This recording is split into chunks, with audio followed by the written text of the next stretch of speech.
We here on BBC One will be saying goodnight shortly, but BBC Radio will be continuing the entertainments through the early hours. Bob Harris is on Radio 1 and Bill Reynolds is getting ready to take us on a night ride on Radio 2. So on behalf of everyone here at Television Centre, this is Jane Westrop wishing you all a very good night. It's almost alien to think that Christmas silents were introduced on Christmas Eve and left by the end of December.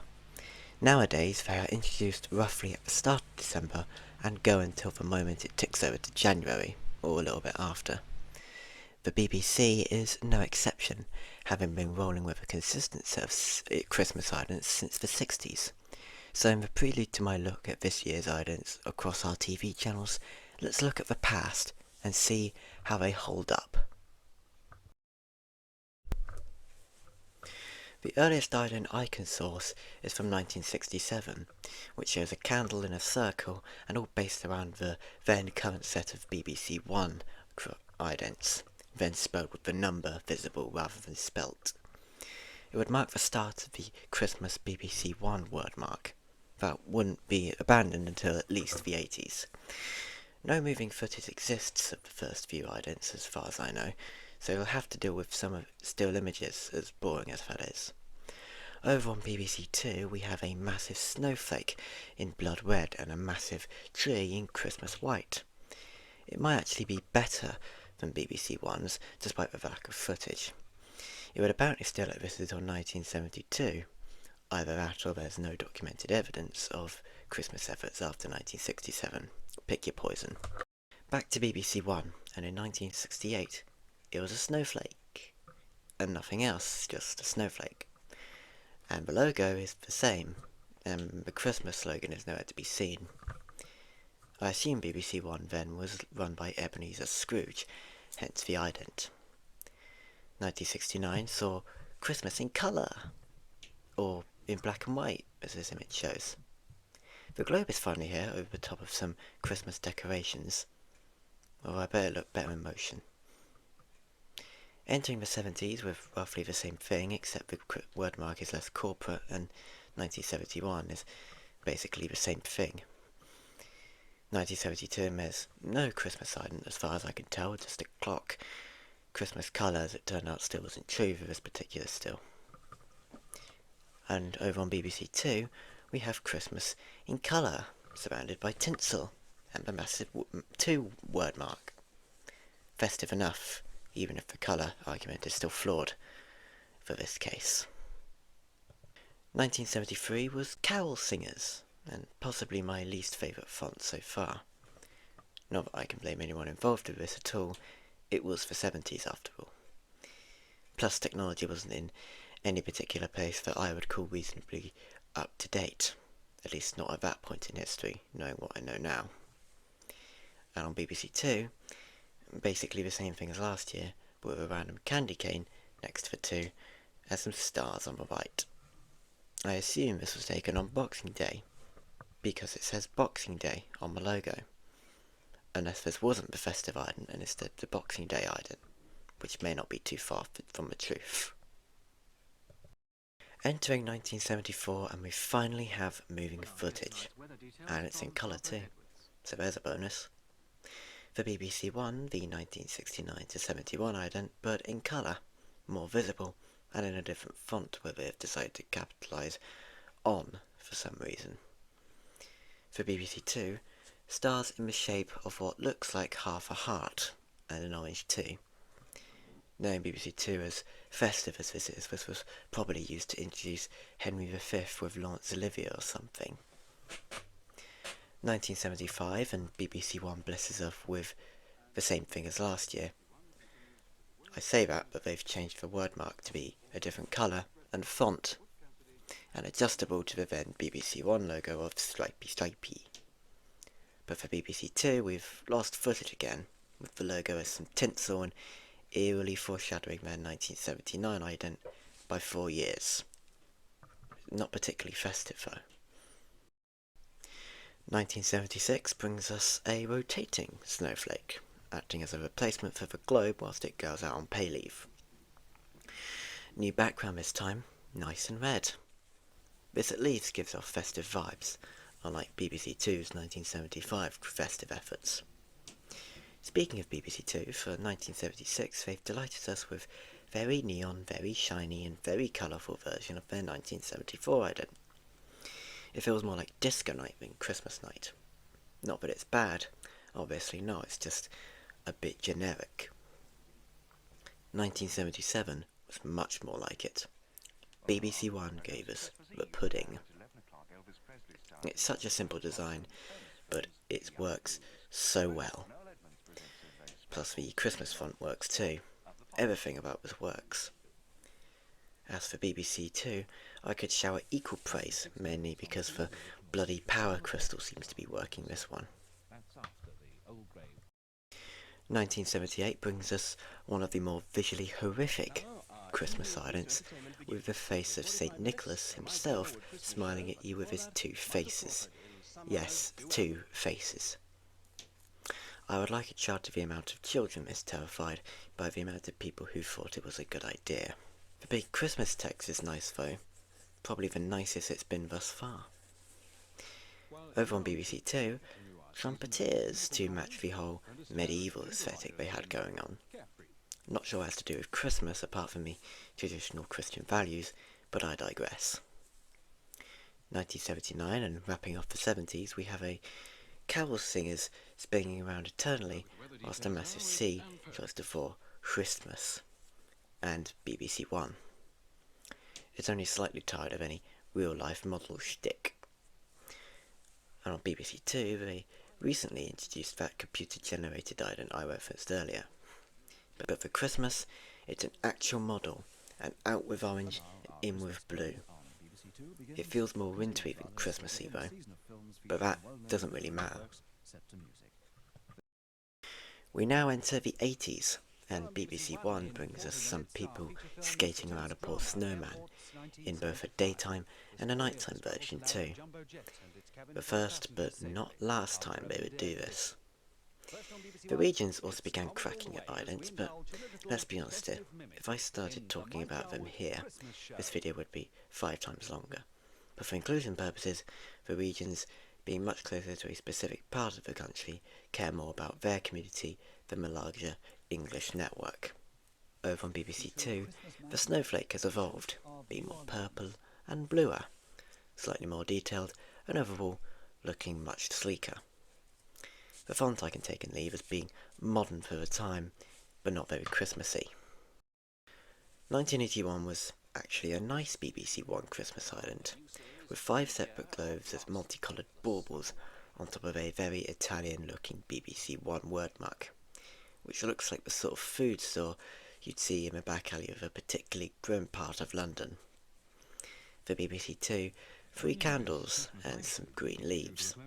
I could have done without a third candle for obvious reasons, and the wordmark looks more like they've created a sequel to Christmas, which could never be. 1982 saw BBC One return to the trusted snowflakes that always seem to pop up somehow. A very 80s and particularly ugly wordmark in my opinion. As for BBC Two, it's certainly something. If the Anglo-Saxon font trees being purchased from your local charity shop and additional 2 trees next to a wordmark is anything to go by, the BBC Two Christmas ident has seen and will see better days. 1983, and BBC One gives us another bloody snowflake. Granted, it's a better snowflake with reflecting colours galore and a much better wordmark, only because it's the actual BBC One wordmark. Although it's a shame it took an additional year to get right. Things are better on BBC Two as well, making the trees Pixar realistic and making the wordmark cursive, which strangely works in my opinion. It just works well with the imagery. 1984 had BBC One bring us the gender equal snow people. I say gender equal and snow people as one of them, if you look very carefully, has breasts. Not that you'd be looking at whether TV identification characters are physical human body parts, simply pointing it out. Plus there's a daytime, evening and nighttime ident, and a closed-bound one too, as if you care. BBC Two has also decided to ditch the snowflakes in favour of a spinning word mark on top of a purple bauble with the number on it, and warped for some reason. Simple, static, and as bland as eating paper. 1985 sees the first computer-generated BBC One ident, named after a four-legged animal. Christmas was another model ident though, clearly having urinated all the money onto their main ident, so instead we have two robins mucking around a 3D model of the new word mark. The fate of this being destroyed by Noel Edmonds of all people after being used for identification. BBC Two had the soon outgoing 2 numeral inside a poorly rendered winter landscape placed on top of a spinning plexiglass dome. Not great, but it wasn't like the numeral was going to last that long. 1986 was apparently a competition from Children's BBC, where the winner would have their design be the Christmas ident for BBC One. And this one, an animated Christmas tree and a star smiling as elves dance around the tree for the rest of time. It's the first animated Christmas ident for BBC One, and certainly not the last. Meanwhile, BBC Two broke out of the infamous 2 word mark, evolving them into the arts channel that BBC 4 is now. The festive ident this year would just be the generic ident, with snow and frost on it. Very much the dictionary definition of if it ain't broke, don't fix it, which in this case is, if you've just made it, don't alter it too much. 1987 brought us another animated fair with an explosion of Christmas decorations and a very large Christmas word mark. So big in fact that it's hard to tell what channel you're watching. BBC Christmas One? Christmas One BBC? BBC One Christmas? It's obviously that last one, but it would take you a good moment to figure out. Meanwhile on BBC Two, we were graced with this.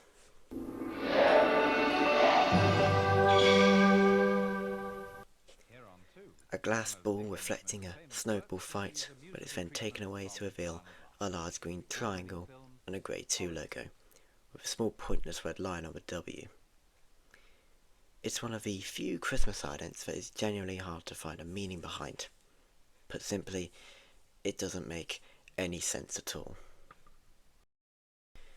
1988, and for BBC One we have something to make up for last year in the largest BBC One text you've ever seen on top and behind a partridge in a pear tree. The only thing wrong with it is the channel text covering most of the screen being quite counterproductive for the identity. You know what channel you're watching, but at the sacrifice of your looks, if that makes any sense. On BBC Two, a very jazzy, ice-based theme involving a woman taking a mask off and showing the 2 logo half sealed in ice and in green and red. It doesn't make any sense, like last year, but it's somehow better than last year in effort alone. For 1989, rounding off the 80s, BBC One has a fantastic stop-motion animated sequence of toys coming to life around a Christmas tree, alongside the main ident being the globe as a spinning top near the BBC One word mark on some ribbon. Almost good enough to eat. As for BBC Two, they went with a more zoo-themed ident, which is somehow festive. I'm a bit mixed on this one. What does this mean? Was this representing a show on BBC Two that Christmas? I'm not sure, but it looks nice. Now on to the 90s, and the last Christmas ident for the cow, and another brilliant stop-motion sequence complete with a moon as the sea in BBC One. Equally as good as the previous year. For BBC Two, and the last 2 variant, I don't even know. What looks like candy cane and sun-inspired toys endlessly moving in front of an unremarkable backdrop. It might qualify as festive, but the music is frankly useless in finding the answer. In 1991, everything changed, as the BBC went all corporate and used their new logo between their symbols. In short, BBC One gained a more detailed globe, and BBC Two gained a new set of game-changing and wildly popular idents designed by Martin Lambinet. For Christmas, BBC One placed their new one numeral on the moon, with Père Noël flying around the moon. On the day itself, BBC One premiered Tim Burton's Batman film, and a new ident was made as such with the bat symbol projected onto the moon. Over on BBC Two, something similar but different, with a star transforming into the 2 numeral half wrapped in wrapping paper. There's a more detailed version of the moon, but it's a challenge to look at it and not soil your pants afterwards. There was also an additional set of idents for A Perfect Christmas, which was shown a few days before the big day, but they could get their own look at a later date. 1992 sees the big one shine with delight as some toys ponder around in the background. It would have been less weird if that snowman stopped bouncing up and down for the rest of eternity. This wasn't used for close down though, as it was too jolly, so instead they used a picture of the Queen. On BBC Two, a shiny green Christmas tree forming to create a shiny red 2 in the lights. Again, simple but nice. 1993 and BBC One gives a subtly beautiful ident, with a monolithic one standing on top of a winter landscape, with one polar bear looking slightly and rightfully confused. The personal best Christmas ident, however, goes to BBC Two, who decided that 1993 would be the year to crack out a stop-motion spectacle almost as good as the BBC One idents from 1989 and 1990 respectively. Many consider this to be one of the best Christmas idents, and it's not hard to see why. It's worthy of that place, in my opinion.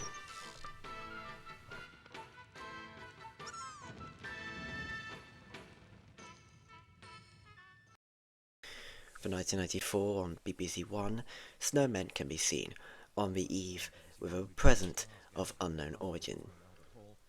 It is revealed on the day to be the 1 numeral in standout gold.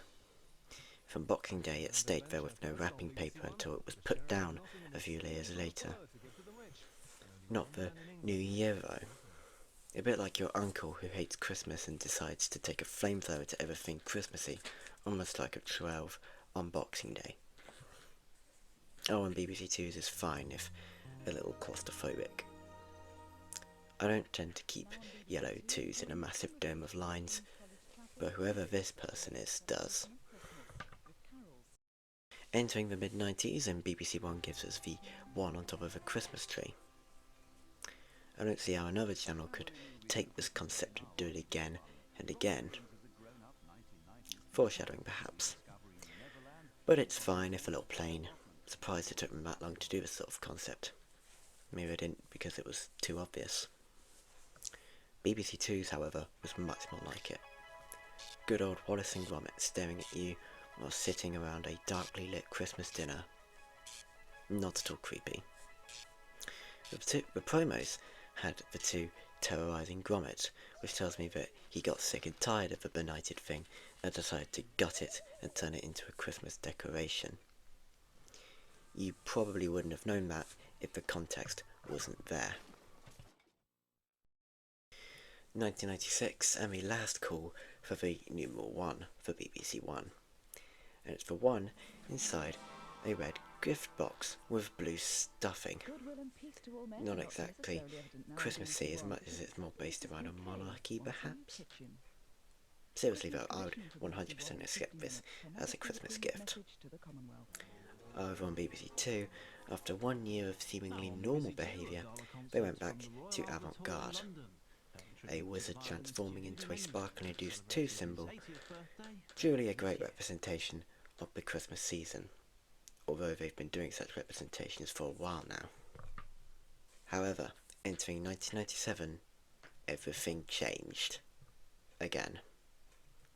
The BBC had its biggest corporate refresh in 6 years, making the new logo simple, modern, elegant, and boring.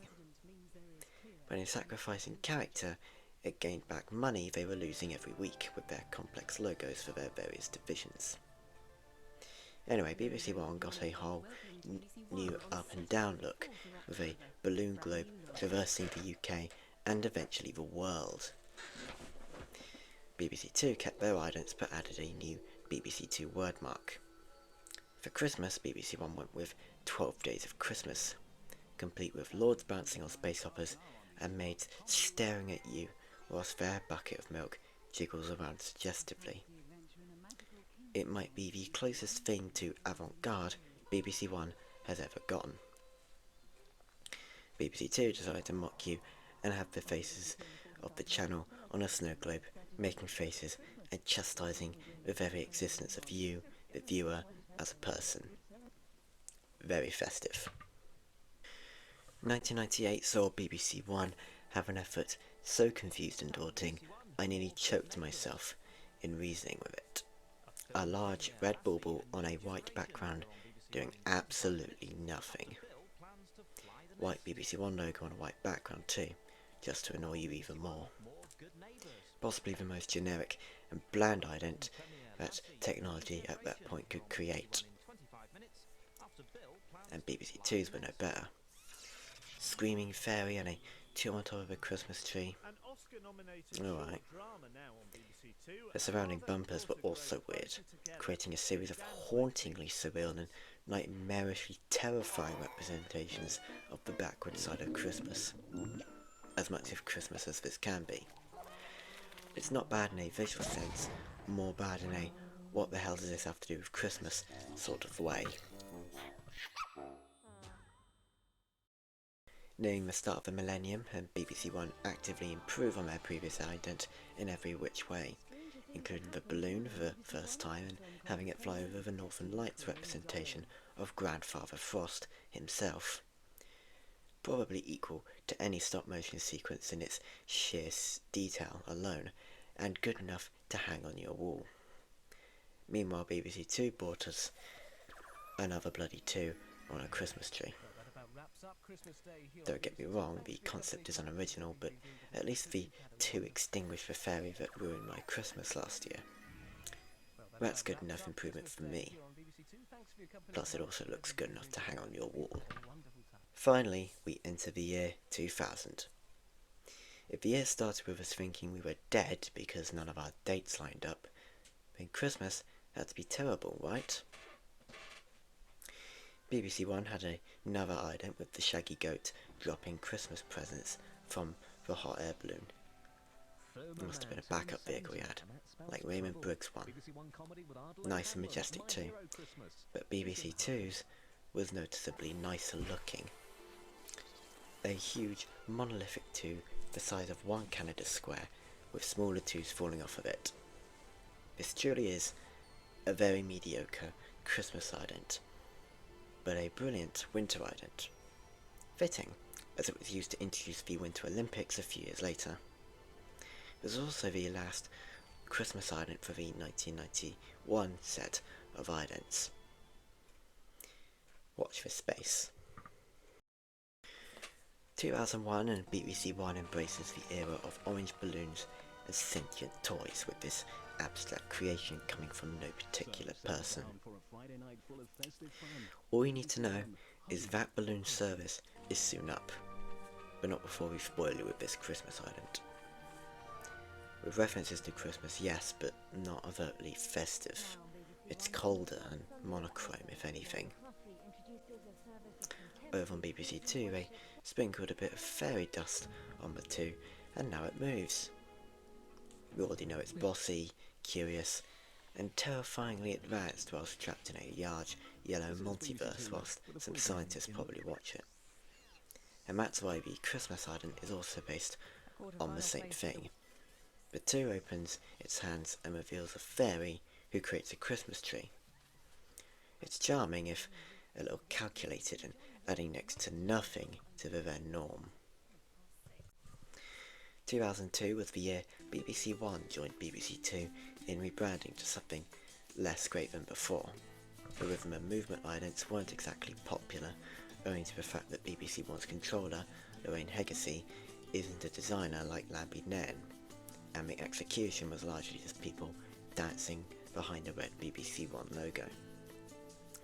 For Christmas it could have been loads of versions of El Nino Jesus dancing at the North Pole, but instead BBC One graced us with children dancing in a circle in what looks like Norway from Hell. Seriously, that hell-like red background makes this less cheerful and more terrifying. Meanwhile, BBC Two, for the first time, reused the previous year's ident with a new addition. The two making a snowman of itself. Yup, it's lost it. Where's the snow coming from? Controlled weather from the scientists is my theory.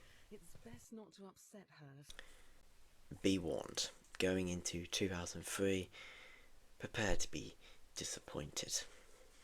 BBC One brings us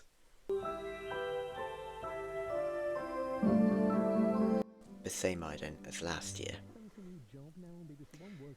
They didn't know that the art of the ident still matters to a significant handful of viewers. No one was particularly fond of recycling idents, so they tried to avoid it after this as long as they possibly could. BBC Two added another addition to their three, easily the worst one yet. The two trapped in an ice cube and doing literally nothing of any value to help itself. It's safe to say that 2003 is a strong contender for terrible, awful, no good, very bad Christmas idents alongside the other three main channels. A sigh of relief in 2004 as BBC One got a new Christmas ident involving children doing other various Christmas activities. I prefer this one to the last one in the fact that the red has been slightly turned down and is cosier, I suppose. Unfortunately, BBC Two were lazy this year and didn't make a new Christmas ident, opting to show the last three once again. Even that awful ice one. 2005 sees BBC One go all Indiana Jones 2 or Charlie and the Chocolate Factory on us, with either slave children carrying baubles twice their size, or workers getting paid nowhere near enough for their handiwork. On BBC Two, alas, a new Christmas ident. The yellow background is zipped to black and the two is no longer sentient, but a fit of glowing sparkles. I like this ident so much, I don't mind they would eventually and inevitably recycle it the following year. 2006, my year of birth. No less. This year, BBC One gets a new look, dropping the dancers in favour of a circle motif, wherein things, objects and buildings create a circle for the BBC One logo to form in. It was obvious how to adapt this for Christmas, a large snowball attacking the streets of what I can only assume is London. Not sure what's up with the sepia tone and old film look, but I'm sure questioning it will confuse me earlier. And as I said, BBC Two reused their ident from last year in what would become a depressing cycle for the channel going forward. A shame too, as BBC Two can make amazing Christmas idents when they can be bothered. But here we go. 2007 brought us skating penguins and people around a Baubles Christmas tree, which I can tell you could never exist in real life due to the lack of structure circles have in comparison to squares. Unlike those born in the late 70s and early 80s, this ident is nostalgia to people roughly my age, or older. On BBC Two, a new ident set replaced the personality ones. The Window on the World, which used an altered 2 to see into different environments. No different for Christmas then, and we're now in BBC Two's recycle era of Christmas idents, which I really can't say I'm a massive fan of. Some familiar faces in 2008 as we see the return of Wallace and Gromit, now moving up in the world and gaining a primetime slot on Christmas Day for their new film. To promote this, they represented Christmas, now doing more than gutting helpless anthropomorphic TV symbols. Gromit overshadows Wallace's ability to flip around and around again forever, in basic terms at least. BBC Two as mentioned, same as last year, literally a copy and paste too, no changes. Visually nice, but we've seen it before. 2009 saw the final special episode of Doctor Who, with David Tennant as the 10th Doctor. To promote this, the Christmas ident is of the aforementioned Doctor discovering the TARDIS buried under the snow, and deciding to ride a reindeer, just like Feliz Navidad, as an alternative mode of transport. Simple problems require simple solutions, that's what I say. And a slight difference to the same BBC Two ident mentioning it, but I just did. Again, visually nice, but again, we've seen it twice before. More visual eye candy for 2010 as the circles evolve into 8 houses wrapping around it and creating different patterns. If someone can let me know where this was filmed, I would greatly appreciate it. I would also like to know where they get that penguin outfit. Yeah, that particular one, don't ask me why, I just want to. 2011 saw BBC One introduce one of the longest singular idents ever, at least when it first premiered, featuring a host of well-known BBC stars then, including McGruffalo for some reason. The circles were either made up from the crowd of people who were just there in the ident, or made up in the Christmas cake version. It's a shame then that this Christmas cake ident introduced this. And let's pay tribute to the extraordinary, unique, and never ever to be forgotten host, the one and only Sir Jimmy Savile. A tribute to Jimmy Savile, who was later discovered to be a horrifying child predator. Such makes this one of the BBC's worst Christmases to date, which says a lot from one programme alone. Over on BBC Two, history was being made.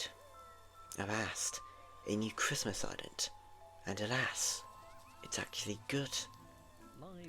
A massive two-shaped town going about their various business in a sort of ethereal way.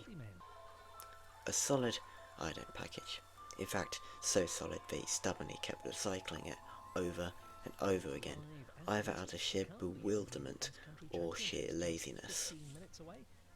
I'm only going to talk about BBC One until BBC Two get their act together and show something different for a change.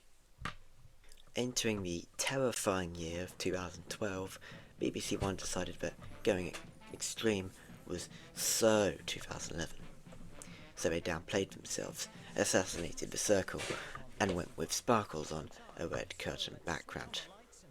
Nicknamed It's Showtime, apparently there was meant to be something behind these curtains on Christmas Day, but for whatever reason we got nothing, unless that was something was in programme form, which in this case that's out of this current topic. There was also ideas for the likes of Up, Shrek, and The Princess and the Frog. Only one of them are not Disney films. For 2013 there was something similar but different. Still red. Very, very red. Instead we now have a wrapping paper motif, rivaled only by the ident from 1994, except this one covers the whole screen. We have been wrapped up and are now being illegally trafficked for no good reason. Apart from the nice patterns, there's really nothing too remarkable about this and the previous one. Plus, there's still no circle to be seen. I keep coming back to that word bland. Maybe it is bland. Oh yeah, and the Toy Story ident and variant is not winning you any favours. 2014 and the scheme is now blue instead of red. Thank God. Finally, live action idents that aren't painfully bland. There are 3 variants, a Doctor Who variant, a Strictly variant, and a Great British Bake Off variant, the last of which would be poached by Channel 4 a few years later. At least with this package I can actually see a circle, unlike the non-existent Aldi versions 2012 and 13 gave us. back to BBC Two, aren't we lucky? Because as part of our afternoon classic lineup, the old 1998 Christmas ident returns for some goddamn reason. This wouldn't be the last time BBC Two would repurpose one of their old idents for the contemporary age. Northern Ireland was much more like it, bringing back 1979, 1984 and 1990 in one swing hit. The first two are likely recreations too, more effort than the network likes to put into things, as evidenced by 1998. Into the midpoint between the 2010s now, and 2015 graced BBC One with Sprout Boy, an anthropomorphic sprout who is hated by everyone except BBC stars. But nobody ever liked a sprout. But nobody ever liked a sprout. But nobody ever liked a sprout. It's a pretty ham-fisted attempt to turn an otherwise normal Christmas ident into a goddamn campaign like it's John Lewis or something. But don't you worry, we'll come back to John Lewis, and because their inspiration for BBC One will loom over very soon. I mean, I won't say he's not cute or anything, it's just that his concept is extremely stupid. The picture postcard idents are actually good though, which says a lot when the need to save ident is much better than the actual content of the ident itself. Next door, BBC Two was busy bringing back old costumes to try on, and new soundtracks too.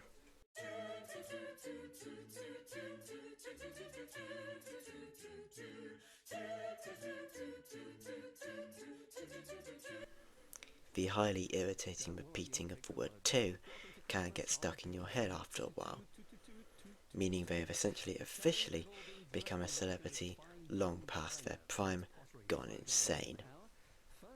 I think a revamp is in order. 2016 and the last call for the circles, having served BBC One for over a decade at this point. This campaign, if you're so generous to call it a campaign, was called Oneness, an ominous foreshadow for things to come. Ident-wise, we have jumpers, party hats, Christmas puddings and baubles. Not horrible, mind you, certainly less pandering than last year.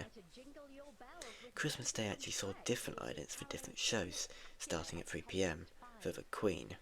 Oneness had arrived, and it wasn't going anywhere. Same stuff from BBC Two, only really changing the soundtrack after someone heard it and probably banged their head against the wall and went to A&E. We also have the old 1999 ident coming back, once again extinguishing that goddamn fairy. Northern Ireland brought back more idents, but of course they did, and they will do, it's practically their duty to do so. Before you ask, yes, the 2011 ident is still here. BBC Two are now officially running out of ideas. A terrible tragedy struck 2017 from the literal hour it began, thanks to BBC One's new idents, revolving around people standing in places across the UK looking frankly miserable. There's simply no sugarcoating the fact that these idents are terrible. Some of the worst the BBC have put out, probably next to or above BBC Choice's 2000 idents.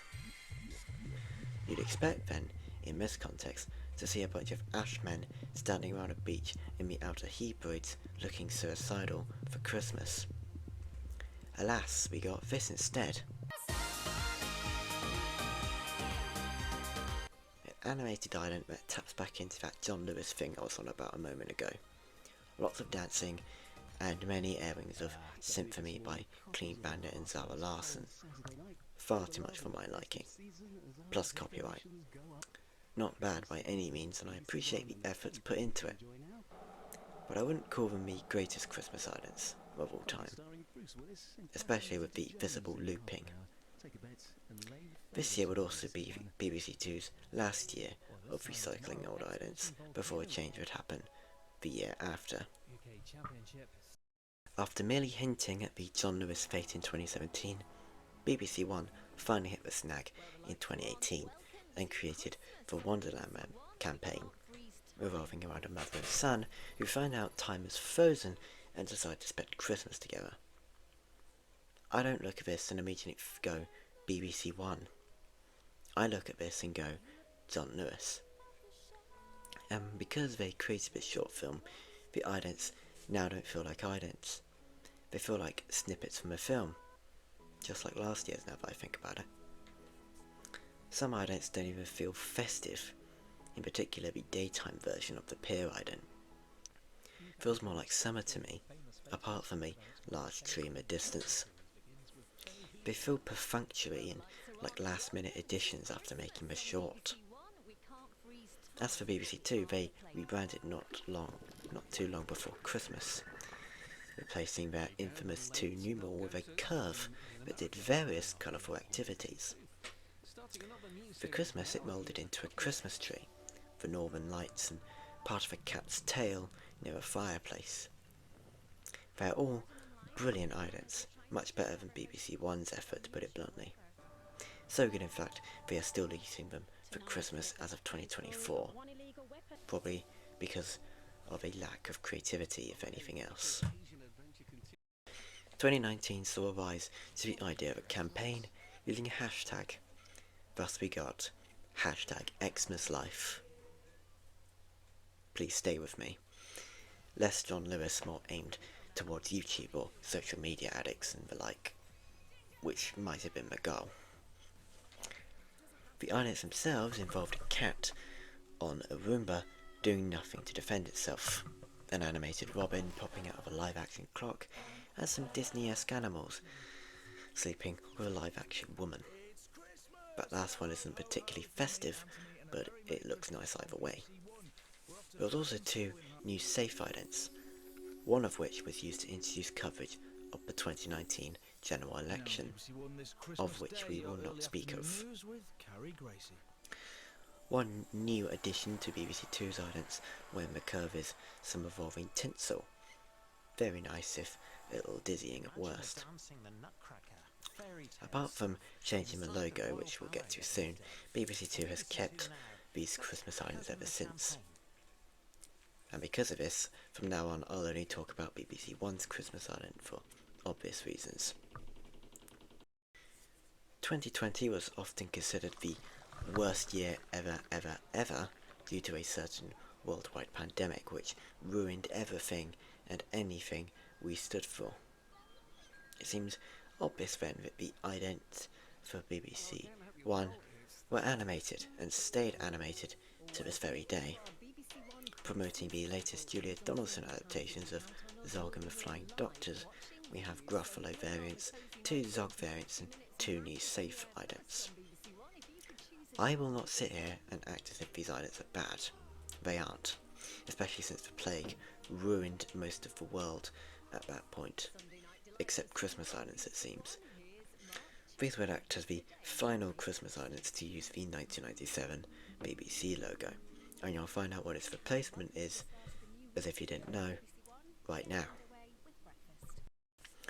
2021 saw the BBC enter into its biggest rebrand ever since 1997, again, adding their new refont onto everything and anything as fast as they could.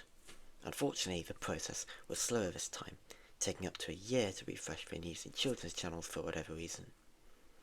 As for Christmas on BBC One, it's the return of Aardman and Shaun the Sheep, ready to promote the new special to be aired on the same channel. Daytime, afternoon and nighttime variants too, which is nice. These were supposed to revolve around the constant camera panning as seen in the then hidden BBC One idents, which were set to replace Wonders, but didn't due to regional clashes. The lens could be placed on top of these idents and it wouldn't be too far off.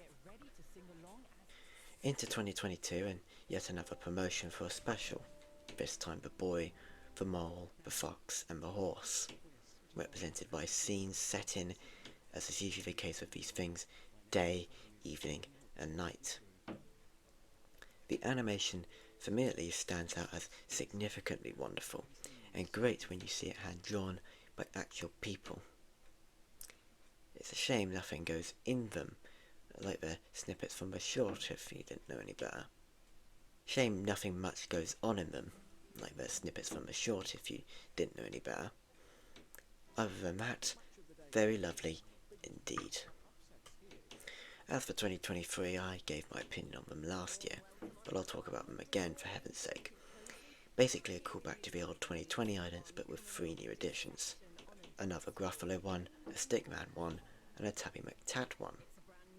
One Zog variant has been put down, but the Fly one has stayed, including the 2 new safe idents. If it wasn't promoting anything, I'd call just desperation on part of the channel, but it isn't. I can't fault them for at least adding to it though, even if we've seen 4 of them before. And finally, up to 2024, the present day. This year's BBC One Christmas idents are our old favourites, Wallace and Gromit. They're back in a new special to be aired on Christmas Day in the UK on BBC One and 3rd of January on Netflix internationally. Thus, the Christmas idents this year revolve around Majiro and Norbot, one of the characters in the new special. I can never say no to anything involving Wallace and Gromit and Aardman, and with these 3 air variants and a new safe idents, this has to be teasing along with those goddamn trailers. Safe to say we've come a long way from perspective models made mechanically and with some fibre of love. Stop motion animation, special variants, trailer packages, recycling, tear-jerking campaigns made by particularly unimaginative people, and so on. There's going to be at least one person out there who finds all or some of these idents festive and or joyful. Some might dislike some of them, as evidenced by me talking about them for God knows how long. But with animation fully in the house for BBC One, but endless recycling on BBC Two, are Christmas idents dead and buried? Originality-wise, yes, but in their spirit, I beg to differ. There's much, much worse out there that the BBC could be doing to represent Christmas, like being ITV1. But long may they continue to produce a different Christmas ident each year, even if it turns out to be rubbish. At least they care. Merry Christmas, Happy New Year, God save the King, and all that business.